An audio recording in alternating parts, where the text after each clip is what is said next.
भाई तू दारुल ईमान वालों पे भी क्यों बर्डन बनना चाहती है? जाके कोई नौकरी कर, किसी के घर बर्तन मांज। माँ बेगम की बातें तो तुझे बहुत चुभती थी, किसी दूसरी आंटी के घर जाके उसके पांव दबा, 4 पैसे कमा, फिर तुझे पता चलेगा कि किस भाव जिंदगी बिकती है।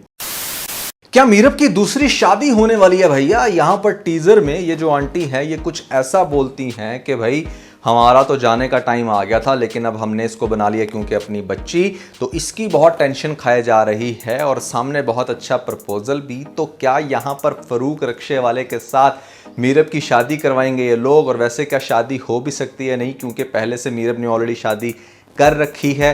काफ़ी इंटरेस्टिंग होगा इसके सराउंडिंग में एनालिसिस, और साथ में लेटेस्ट एपिसोड में क्या बोंगियां दिखाई गई उसको भी अच्छे से हम डिस्कस करने वाले हैं। And this video is sponsored by PK luxuries. और यहाँ पर आपको बताना चाहूँगा कि पीके लग्जरीज में दुनिया के बेहतरीन वेसेस अगले 1-2 दिनों में पोस्ट किए जाएंगे।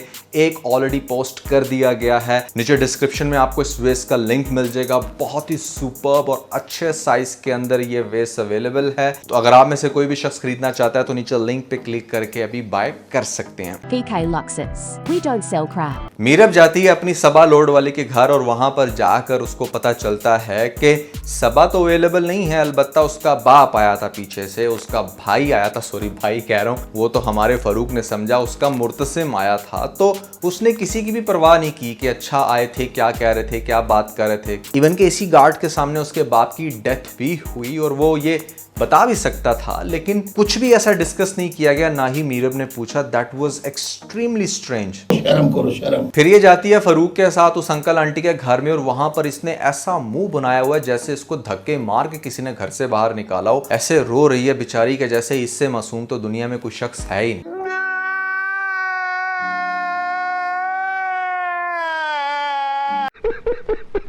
इसकी करतूतों का आइडिया अगर इस अंकल आंटी को भी पता चल जाए ना तो ये भी कहेंगे थूकती नहीं मैं तुम्हारी। भाई तू हमारी जान छोड़, हम भी तेरे काबिल नहीं है। ये गैरत का मामला नहीं है मुर्तसिम, ये इज्जत का मामला है। अच्छा, माँ बेगम कहती हैं कि ये मामला गैरत का नहीं बल्कि इज्जत का है। तो भाई इज्जत और गैरत एक ही बात है। यहाँ पर ये जो ऑनर किलिंग होती है ये लोग अपनी सो कॉल्ड इज्जत को बचाने के लिए करते हैं। और क्या होता है? मैं कहा 50 रुपया कट ओवर एक्टिंग के वजह। मैं तो सबके रिमार्क्स सुन सुन के हैरान हो रहा था कि जिस तरह से आंटी सोचती है कि पता नहीं कितनी बेचारी मुसीबतों की मारी है जिसकी वजह से घर से बाहर निकली। वैसे आपस की बात है, मीरब को इस घर में देख के मुझे बड़ा सुकून मिला। That's what she deserve. यहाँ पर इस तरह का बेड हो और एक नॉर्मल सा घराना ये डिजर्व करती है, ये नहीं डिजर्व करती उन महलों में रहना। आंटी कहती है बेटा तुम मुझे बताओ तो सही तुम्हारे साथ हुआ क्या है? आगे से कहती है कुछ बातें, कुछ जुल्म ऐसे होते हैं जो बताए नहीं जा सकते। मैं आपको कैसे बताऊं कि मेरे साथ मेरे ही हस्बैंड ने ज्यादती कर दी है। अब ये तो लॉजिक दिया जा नहीं सकता क्योंकि इन लोगों ने खुद ही कह दिया कि भैया मीरब भी पिघल गई थी। तो क्या इतना रिग्रेट में है अभी तक? मेरे से मेरा कॉन्ट्रैक्ट क्यों टूट गया? आखिर क्यों मैं खुद से पिघल गई? यानी कि ये जो आंटी इस टाइम सोच रही है कि बेचारी के साथ बहुत जुल्म हुआ। अगर आंटी को पता चल जाए कि इसने ऐसा कॉन्ट्रैक्ट किया और उस कॉन्ट्रैक्ट के जुमरे में हस्बैंड के क्लोज होके घर से भाग कर निकल आई है, तो ये कितनी फनी बात होगी कि तुमने बताया नहीं, कहां से लेकर आए हो इसको? बेटा ये बच्ची कहाँ मिली थी तुम्हें? ओ आंटी बताया तो था, कूड़े के डब्बे से मिला था हमको, गला सड़ा आम खा रहा था, हमको देख के इतना तरस आया कि इसको अपने साथ ले आया। लगता है इसको किसी अपने ने बहुत तकलीफ दी है। मेरा दिल कर रहा था इस पॉइंट पर आंटी को जाकर ये ट्रेलर दिखाऊं कि आंटी देखें इसको अपने कैसे तकलीफ दे रहे हैं। को प्लीज।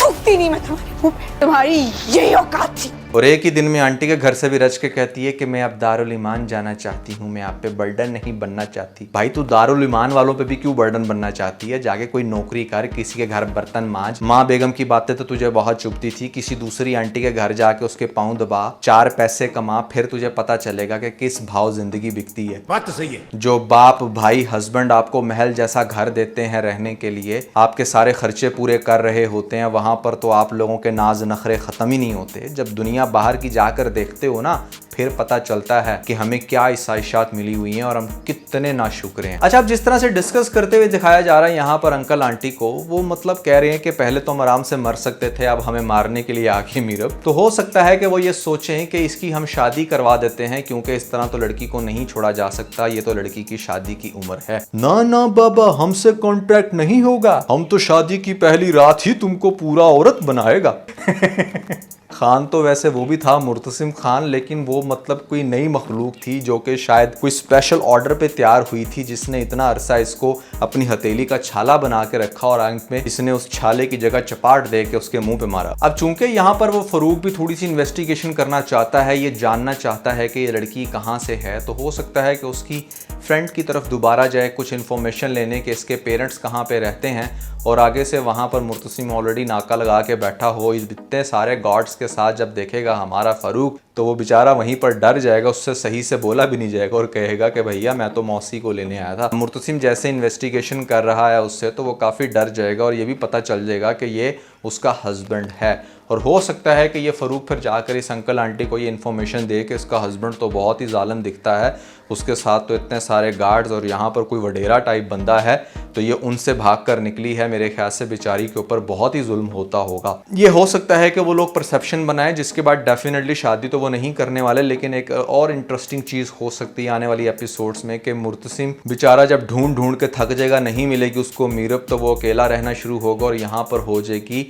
मीरब को प्रेगनेंसी। उसकी प्रेगनेंसी का सुन के इस अंकल आंटी को होगी काफ़ी खुशी कि हमारे घर जो है ना एक पोता या पोती आ रही है, तो वो मीरब को अब फुली अपनी बेटी बना कर रखेंगे और मीरब इस घर के अंदर बहुत खुश होगी कि जैसे इससे अच्छा इंसान तो कोई है नहीं। मुझे ऐसी फीलिंग आती है कि शायद आपको आने वाली एपिसोड्स में ऐसा दिखाया जाए। और ये जो रिक्शे वाला देख लिया फ़ारूक, इसी का पीछा करते हुए शायद मुर्तसिम ये जान सके फ्यूचर में कि मीरब कहाँ रहती है, या ये फिर खुद से जाकर बता दे, कुछ भी ऐसा सीन बन सकता है। लेकिन एक काम हो सकता है यहाँ पर ड्रामे के अंदर कि जिस तरह से हया अब तक अपने सारे मिशंस में कामयाब होती रही है, तो माँ बेगम को ये स्टुपिडिटी करते हुए दिखाया जाए कि हाँ वो अपने बेटे की शादी हया से करवा दे, मेरे बेटे का जहन चेंज हो। लेकिन मुर्तसिम मानने तो नहीं वाला। लेकिन अगर ड्रामे के अंदर आप कोई मजीद इंटरेस्ट ये लोग चाहते हैं कि ऐड हो, तो उसके लिए हया के साथ प्ले करना होगा, क्योंकि मीरब की शक्ल देखकर सब पक नहीं बल्कि सड़ गए हैं अब तक, और मीरब स्क्रीन के ऊपर ज्यादा बिल्कुल भी बर्दाश्त नहीं होती। इवन कि वो कुछ ज्यादा बोलती भी नहीं है, लेकिन फिर भी मुझे जो लास्ट नाइट फीडबैक मिला ना लोगों की तरफ से, मैं